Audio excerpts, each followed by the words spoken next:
بسم اللہ الرحمن الرحیم۔ اسلام انسان کو معاشرت سکھاتا ہے۔ معاشرت مل جل کر کے رہنے کا نام ہے۔ جب انسان لوگوں کے ساتھ مل جل کر رہتا ہے تو ہر طبقے کے فرد کے ساتھ انسان کا واسطہ پڑتا ہے۔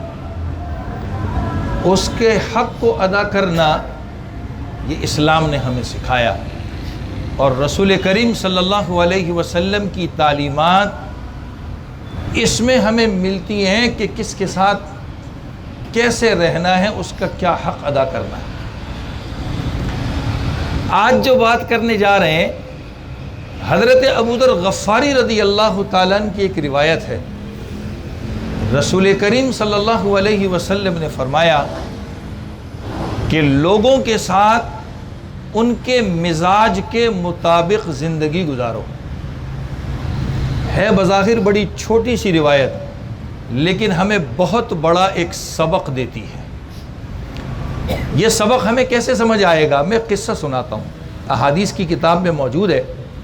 ایک مرتبہ حضور اکرم صلی اللہ علیہ وسلم تشریف فرما تھے۔ آپ تہبند پہنا کرتے تھے، جس کو ہم دھوتی کہتے ہیں، عربی میں اس کو ازار کہا جاتا ہے۔ شلوار آپ نے کبھی نہیں پہنی، خریدی ہے، پہنی نہیں کبھی۔ آپ تہبند پہنے ہوئے تھے تو آپ پاؤں پھیلا کر کے بیٹھے ہوئے تھے، تو یہ تہبند کی چادر اس نے آپ کی پنڈلی کھول دی تھی۔ گھٹنا یہ سطر میں داخل ہے، اس کی بات نہیں کر رہا۔ گھٹنا یہ سطر میں داخل ہے۔ شارٹ پہننے والے اپنے دماغ میں بٹھا لیں، بہت شوق ہوتا ہے شارٹ پہننے کا، اور جس سے گھٹنے کھلے ہوتے ہیں، ننگے گھوم رہے ہیں، بظاہر بابو بننے کا شوق ہے، اور لوگوں کے سامنے سب کو گناہ گار کرتے ہیں، خود بھی گناہ گار۔ وہ آپ کا سطر دیکھ رہا ہے، آپ اس کو مزے سے سطر بھی دکھا رہے ہیں۔ بہرحال یہ تو اتفاقی میرے دماغ میں بات آ گئی۔ تو گھٹنا سطر میں داخل ہے، بات گھٹنے کی نہیں ہو رہی۔ آپ کی پنڈلی جو تھی اس سے تہبند کی چادر ہٹی ہوئی تھی۔ دروازہ بجا، پوچھا کون؟ کہا ابو بکر صدیق، آنے دو۔ آپ تشریف لے آئے۔ رسول کریم صلی اللہ علیہ وسلم اسی طرح بیٹھے رہے جیسے آپ بیٹھے تھے۔ پھر تھوڑی دیر میں دروازہ بجا، پوچھا کون؟ کہا حضرت عمر، آنے دو۔ آپ علیہ الصلوۃ والسلام پھر اسی طرح بیٹھے رہے جس طرح پہلے سے بیٹھے تھے۔ آپ نے اپنے بیٹھنے کی حیت کو بدلا نہیں۔ پھر تھوڑی دیر میں دروازہ بجا، پوچھا کون؟ کہا حضرت عثمان۔ اب سنیے، نبی علیہ السلام کی جو پنڈلی کھلی تھی، آپ نے اس کے اوپر چادر ڈال دی، اس کو چھپا دیا۔ حالانکہ سطر میں نہیں ہے پنڈلی، اس کے اوپر چادر ڈال دی اور پاؤں سمیٹ لیے۔ پہلے پاؤں کھلے پھیلائے بیٹھے تھے، آپ نے اسے سمیٹ لیا اور کہا انہیں داخل ہونے دو۔ حضرت عثمان رضی اللہ تعالیٰ داخل ہو کے بیٹھ گئے۔ کسی نے کہا یا رسول اللہ، ابو بکر آئے آپ اپنی حالت پہ، عمر آئے آپ اپنی حالت پہ رضی اللہ تعالیٰ عنہ، حضرت عثمان غنی رضی اللہ تعالیٰ عنہ آئے تو آپ نے اپنی حیت کیسے بدل لی؟ قربان جاؤں نبی پر، کیا پیارا جملہ کہا عثمان سے اللہ کے فرشتے بھی حیا کرتے ہیں، مجھے بھی حیا آ گئی۔ کیا فرمایا نبی نے؟ عثمان سے اللہ کے فرشتے بھی حیا کرتے ہیں، مجھے بھی حیا آ گئی۔ عام طور پہ ہم آپ کے بارے میں سنتے ہیں کہ آپ کا لقب ہے حضرت عثمان، نام ہے غنی، مالداری کی وجہ سے اسلام پہ بڑا خرچ کیا، آپ کے ساتھ غنی لگ گیا۔ نبی علیہ السلام کی 2 صاحبزادیاں آپ کے نکاح میں آئیں، ذو النورین کہنے لگے، لیکن میں آپ کو اس قصے کی وجہ سے آپ کا ایک نیا لقب بتاؤں، آپ کو کامل الایمان والحیا کہتے تھے۔ آپ کا ایمان بھی کامل تھا، آپ کے اندر حیا بھی کامل تھی۔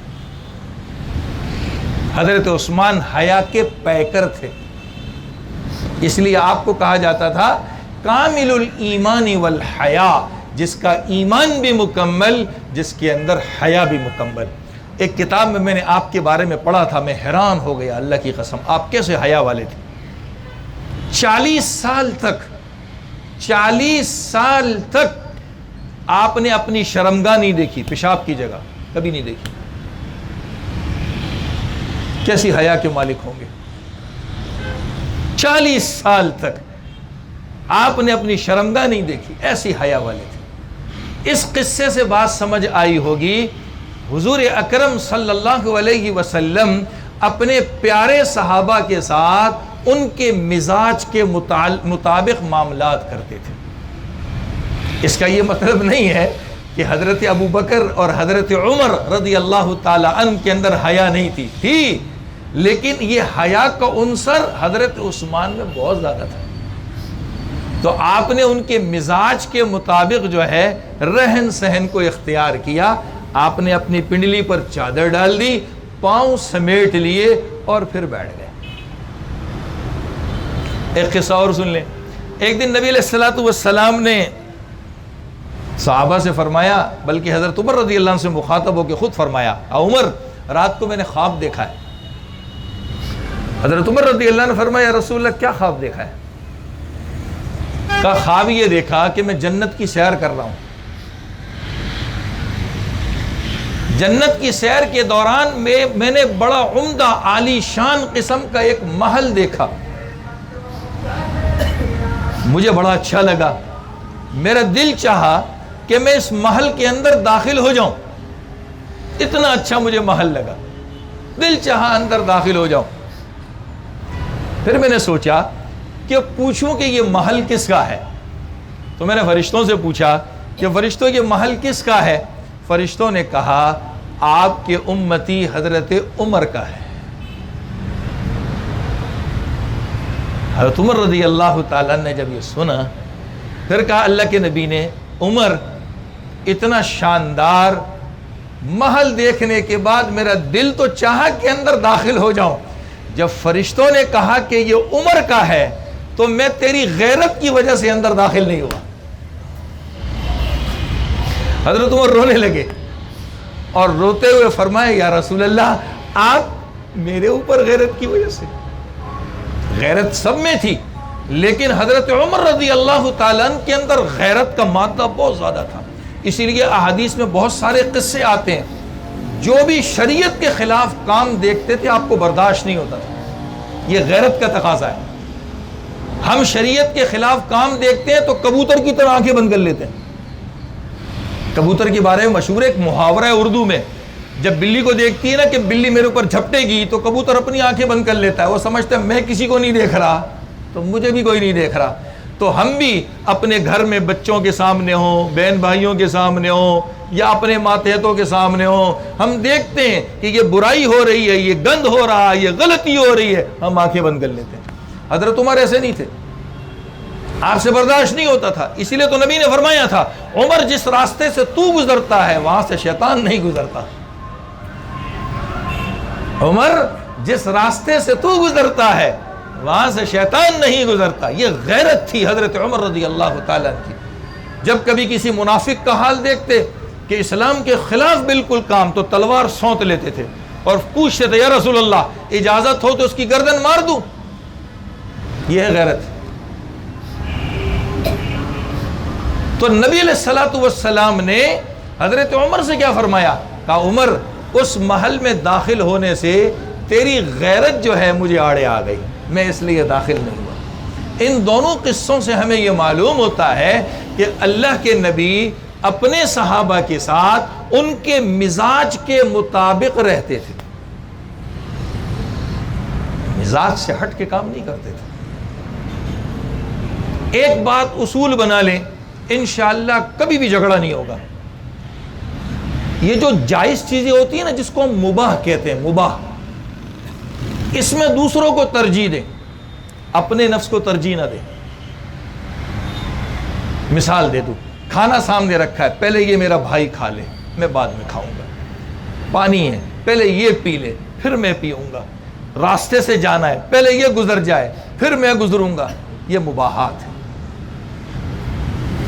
اگر میں سوچ لوں نہیں پہلے میں، تو پھر بکری کی طرح میں ہی ہوتی ہے، اب لڑائیاں شروع ہو جاتی، دماغ پکتا ہے، شیطان اندر الٹے سیدھے خیالات اور وساوس ڈالتا ہے، پھر لڑائیاں ہوتی ہیں۔ اگر یہ مزاج ہم اگر اپنے گھر میں بنا لیں، کبھی بھی انشاءاللہ لڑائی نہیں ہوگی۔ یہ میاں بیوی کی لڑائی ہوتی کیوں ہے؟ ایک دوسرے کے مزاج کے خلاف کام ہوتے لڑائی ہوتی ہے۔ خود عقل سے سوچنا چاہیے ہمیں، ہم جس عورت کو بیوی بنا کر لے کے آئے ہیں اس کی زندگی شادی سے پہلے کی ماں باپ کے یہاں گزری ہے، ان کا رہن سہن الگ ہے۔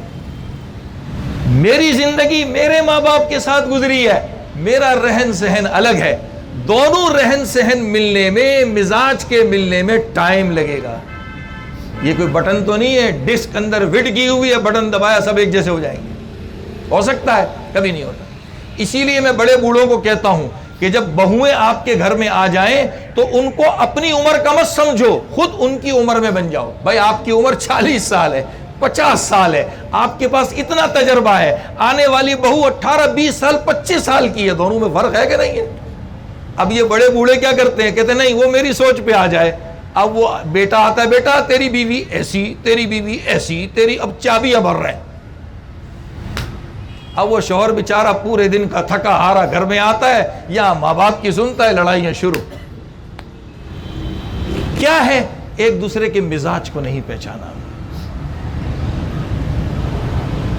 اگر ہم ایک دوسرے کے مزاج کے مطابق کام کرنا شروع کر دیں، خدا کی قسم کبھی بھی گھروں میں انشاءاللہ لڑائی نہیں ہوگی۔ بیوی گھر میں آئے تو آدمی ایک ذہن بنا کے آتا ہے، کھانا پکا ہوگا، روٹی تیار ہوگی، بیگم جو ہے استقبال کے لیے کھڑی ہوگی کہ آئیے سرتاج آپ ہی کے انتظار میں ہوں، تشریف رکھیے، کھانا کھائیں۔ پتہ چلتا ہے جی آج کسی کام کاج کی وجہ سے کھانا نہیں بنا، تو وہ سرتاج کو کہتی ہے حضرت باہر سے کھانا لے۔ اب یہ غصہ پوری دن کیا کیا تو نے؟ تو اگر باہر ملازمت کرتا رہا ہے تو کون سا تیر مارا تو نے؟ اس نے بھی گھر میں کوئی کام کیا ہوگا، تیرے بچے پال رہی ہے، گھر کی صفائی ہے اور بہت سارے کام ہیں۔ اگر آج تجھے ایک مرتبہ اس نے کہہ دیا کہ گھر باہر سے کھانا لے آؤ، کون سا آسمان ٹوٹ گیا ہے؟ سمجھ میں نہیں آ رہا، تھوڑی دیر بیٹھ کے پانی پی کے اس سے پوچھ لو خیریت تو ہے، بتا دے گی۔ ہم غصے میں شروع ہو جاتے، چابی بھر دیتے اپنے آپ کو، لڑائیاں شروع ہو جاتی ہیں۔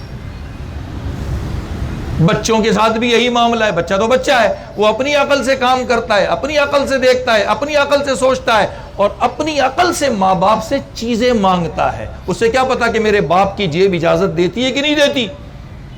اب بچے نے کچھ کہا، ہم نے 2 تھپڑ اس کے کن پٹی کے نیچے رکھ دیے۔ بیٹا اس کو بیٹا کہہ کے سمجھاؤ تو صحیح، اس سے پوچھو تو صحیح مسئلہ کیا ہے، کہانی کیا؟ نا نا نا نا نا۔ اور ہم بڑے فخر سے کہتے ہیں میں تو بچوں کو یوں کرتا ہوں، بیوی کو یوں کرتا ہوں۔ کون سا تیر مارتا ہے؟ ورلڈ کپ نہیں ملے گا، گینیز بک میں نام نہیں آئے گا، تو مرد ہے، پروردگار نے تجھے طاقت دی ہے، نگران بنایا ہے، تیری ویل پاور بہت زیادہ ہونی چاہیے۔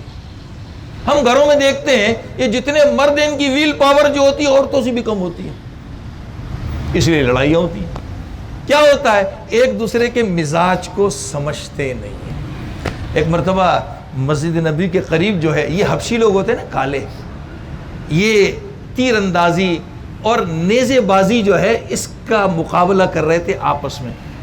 نبی علیہ السلام نے دیکھا کہ یہ حبشی لوگ جو اس طرح کرتب کر رہے ہیں تیروں سے نیزوں سے، تو بی بی عائشہ کو بلایا، کہا عائشہ آؤ۔ بی بی عائشہ نے اپنی یہ تھوڑی جو ہے تھوڑی نبی علیہ السلام کے کاندھے پہ رکھی۔ خود فرماتی ہیں میں اللہ کے نبی کے کاندھے اور کان کے درمیان سے وہ کرتب دیکھ رہی تھی، خود فرماتی ہیں۔ تھوڑی دیر میں نبی نے پوچھا عائشہ سیر ہو گئی، یعنی دل بھر گیا؟ میں نے کہا نبی تھوڑا اور۔ پھر پوچھا عائشہ سیر ہو گئی؟ کہا نبی اور۔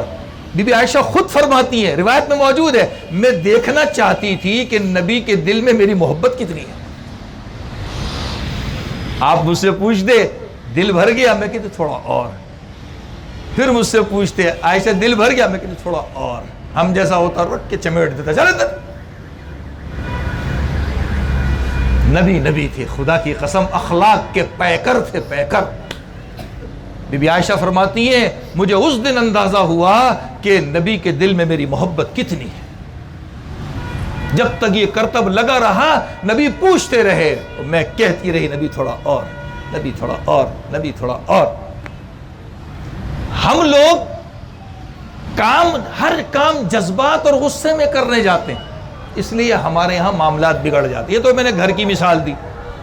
اب آ جائیے اپنے کام کی. دکان کا کوئی مالک ہے، فیکٹری کا مالک ہے، کوئی آفیسر ہے، اس کے ماتحت نوکر چاکر ہوتے ہیں.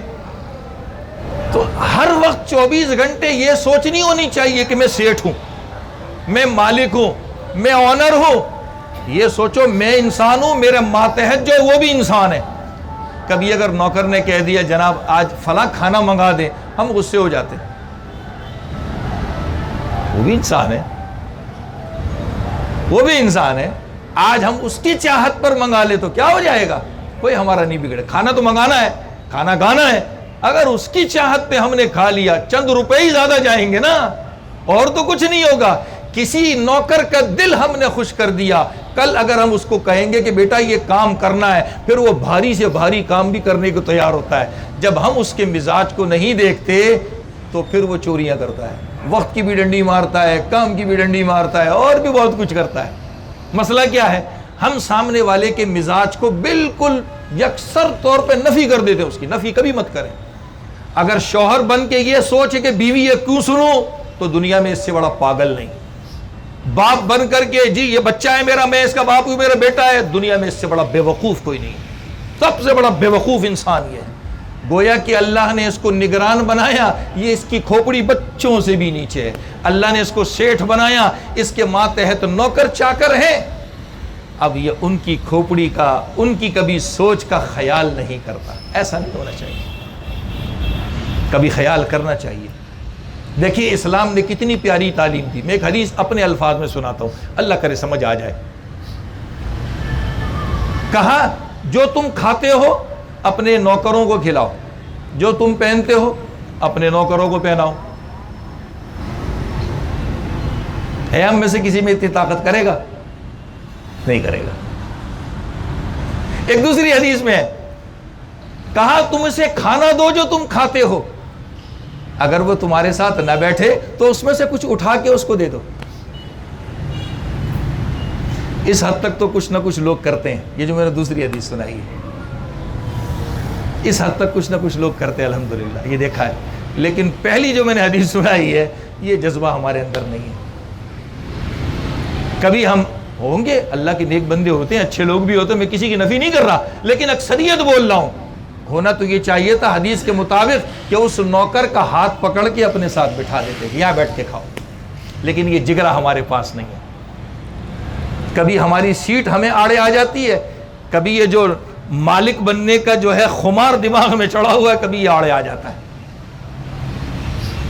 اس لیے اب ہمارے مزاج اور ہماری سوچیں، ہماری کھوپڑیاں ملتی نہیں ہیں، پھر ہمارے درمیان اختلافات شروع ہو جاتے ہیں. ہمیں مزاج ملانا ہے، مزاج کے مطابق کام کرنا ہے. ہمارے یہاں میں اس دکان کی ایک مثال دوں، ہمارے یہاں نوکر چاکر رکھے ہوتے ہیں، فیکٹریاں ہوتی ہیں اور بہت ساری ایسی چیزیں ہوتی ہیں جہاں نوکر ہمارے ہوتے ہیں. ہم انہیں کام بتاتے ہیں.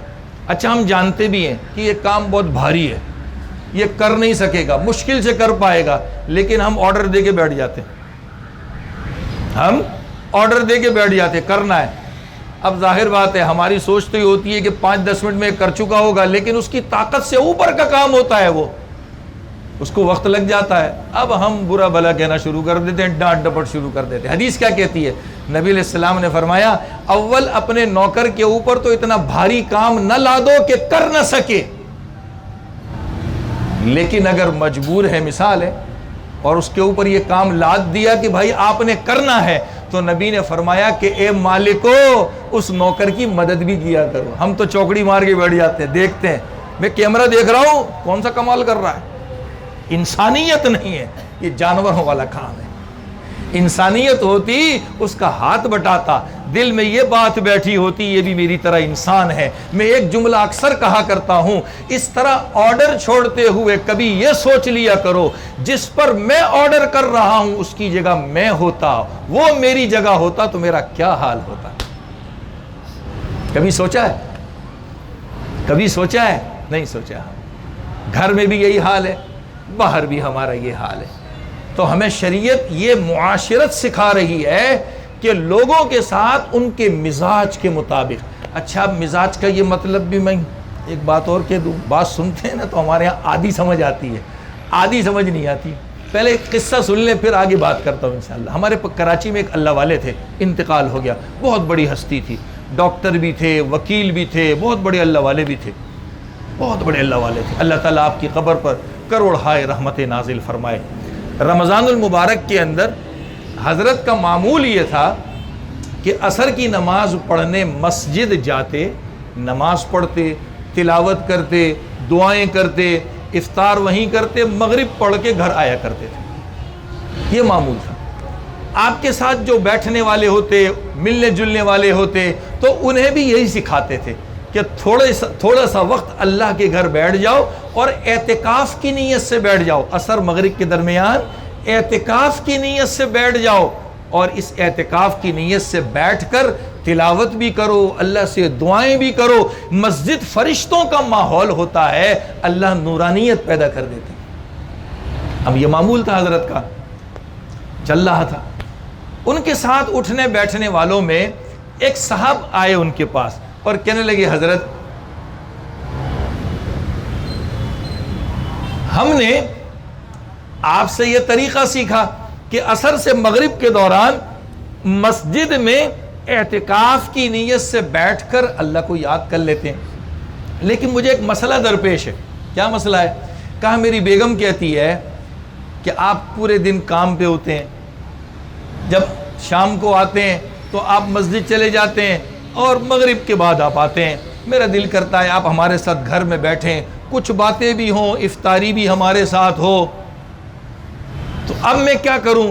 آپ سے ہم نے طریقہ یہ سیکھا کہ عصر مغرب کے درمیان اعتکاف میں بیٹھ کر مسجد میں رہو، اور ادھر بیگم یہ کہتی ہے کہ آپ عصر پڑھ کر کے گھر پہ آئیں، کچھ باتیں بھی کریں اور افطاری بھی ساتھ کریں. اب میں کیا کروں؟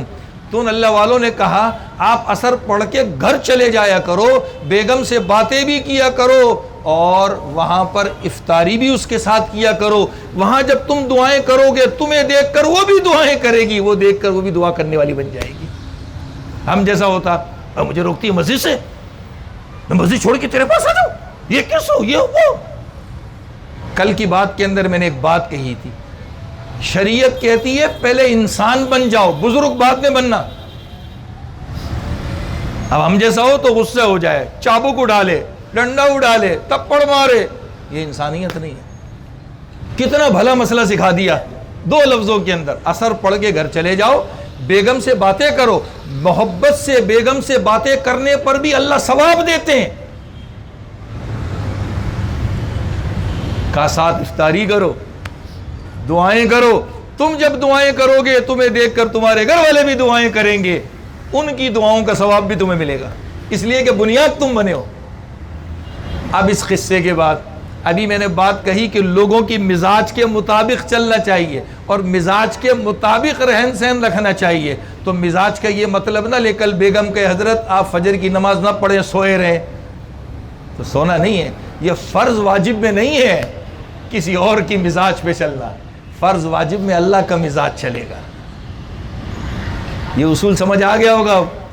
فرض اور واجب جو چیزیں ہیں شریعت نے جو حرام کی ہیں اس میں اللہ کا مزاج چلے گا. جو چیزیں سنت کے درجے میں ہیں، مستحب درجے میں ہیں، جائز درجے میں ہیں، جو محبت سکھاتی ہیں، اب آپس کا مزاج لے آؤ. میں دوبارہ عرض کے یہ دیتا ہوں، اس لیے کہ ہم لوگ آدھی بات سنتے ہیں، آدھی نہیں سنتے، اور سمجھتے بھی آدھی ہیں. یہ بات تو ہم نے کہی، شریعت نے ہمیں سکھایا. حدیث میں نے جو ابو ذر غفاری رضی اللہ تعالیٰ عنہ کی پیش کی، خالق الناس باخلاقہم، بڑی چھوٹی سی حدیث ہے کہ لوگوں کے ساتھ برتاؤ ان کے مزاج کے مطابق کرو. تو یہ مزاج فرض واجب حرام میں نہیں چلتا، اس میں اللہ کا مزاج چلے گا. اللہ کا حکم کیا ہے؟ ادھر نماز کا ٹائم ہو رہا ہے، بیوی کی نہیں سننی، اب نماز پڑھنے جانا ہے. ادھر بیوی حرام کام کو کہہ رہی ہے تو اللہ کی سننی ہے، بیوی کی نہیں سننی ہے. بچے حرام کام کو کہہ رہے ہیں تو بچوں کی نہیں سننی، اللہ کی سننی ہے. ہاں جہاں تک سنت چیزیں ہیں، مستحب چیزیں ہیں، مباح چیزیں ہیں، اس کے اندر کبھی آدمی دوسرے کے مزاج کے مطابق چل جائے، اس سے محبتیں بڑھتی ہیں۔ یہی میں نے قصہ سنایا۔ اب وہ شوہر جو ہے عصر پڑھ کے گھر پہ آ جائے، میاں بیوی آپس میں باتیں کریں، دن بھر کے جو مسئلے مسائل ہیں اس کو حل کریں، گھر کے مسائل کو حل کریں، پھر ساتھ افطاری کریں، دعائیں کریں، تو کتنی محبت بڑھتی ہے اس سے۔ اب کیا ہے، جو چاہت اور سوچ تھی کہ نہیں مسجد میں بیٹھوں، اس کو چھوڑ دیا۔ وہ ایک سنت کام کہہ لیں، مستحب کام کہہ لیں، جائز کام کہہ لیں، اس کو چھوڑ کر گھر والوں کی جو ہے دل جوئی کرنا، یہ اس سے بڑے ثواب کا کام ہے۔ تو لوگوں کے ساتھ ان کے مزاج کے مطابق، چاہے گھر میں بیوی ہو، بچے ہوں، ماں باپ ہوں، چھوٹے بہن بھائی ہوں، نوکر ہوں، یا پڑوسی ہوں، یا کہیں ساتھ اٹھنے بیٹھنے والے ہوں، ان کے مزاج کا خیال کرنا چاہیے۔ آخری ایک قصہ سنا کے بات ختم کرتا ہوں تاکہ یہ مزاج سمجھ آ جائے۔ ہارون رشید بہت بڑا بادشاہ گزرا ہے اور بڑا نیک آدمی تھا، اللہ اس کی قبر پہ کروڑ ہائے رحمتیں اتارے، بہت نیک انسان تھا۔